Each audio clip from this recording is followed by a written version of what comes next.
به نام خدا. سلام عرض می‌کنم خدمت همه عزیزان.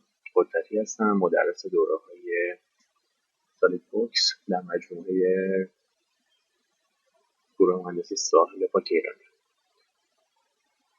با قسمت چهارم از سری تمرینات مجموعه solidworks همراه شما هستیم. خب همونطور که توی تصویر می‌بینید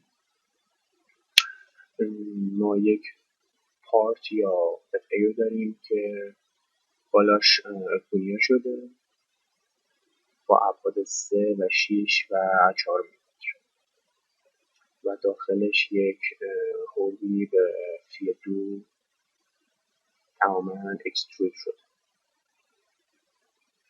خب به طراحی این ساعت بپردازیم.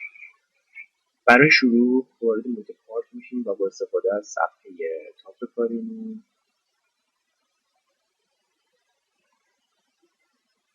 خطی رو ترسیم.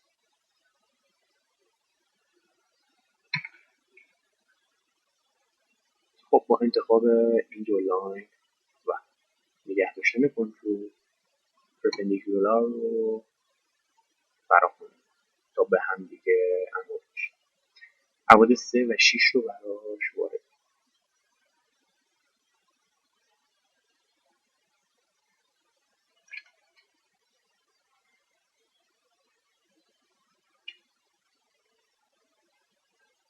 با استفاده دستور اکسترود و اکسترود باز سطحمون رو ترسیم.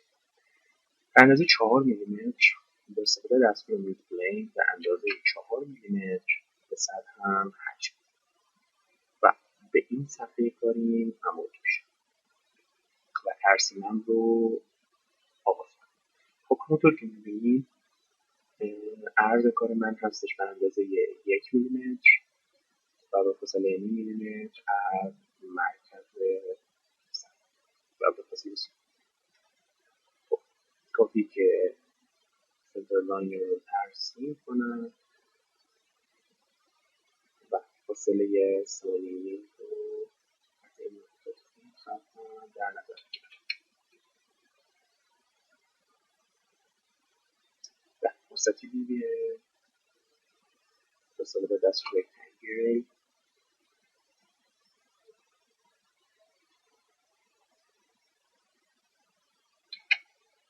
مستطیلی رو ترسیم و به اندازه 5 میلیمتر ازش خالی.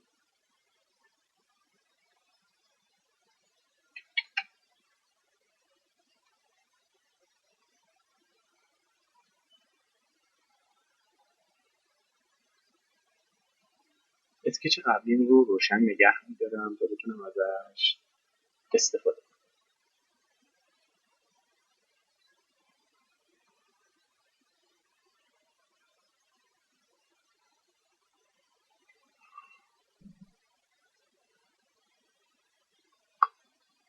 دایره‌ای به فی 2 و با ارتفاع 2 میلیمتر رو ترسیم.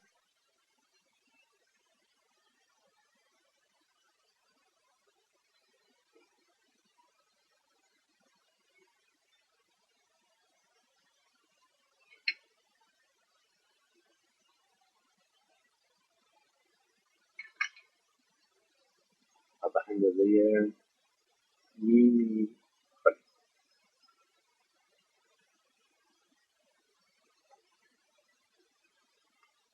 خب سطح اولیه من ایجاد شد.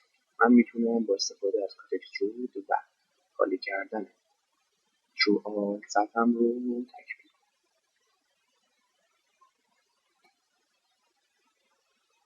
امیدوارم که از دیدن این ویدیو آموزشی نهایت بهره رو برده باشید. خدایا رو نگهدار.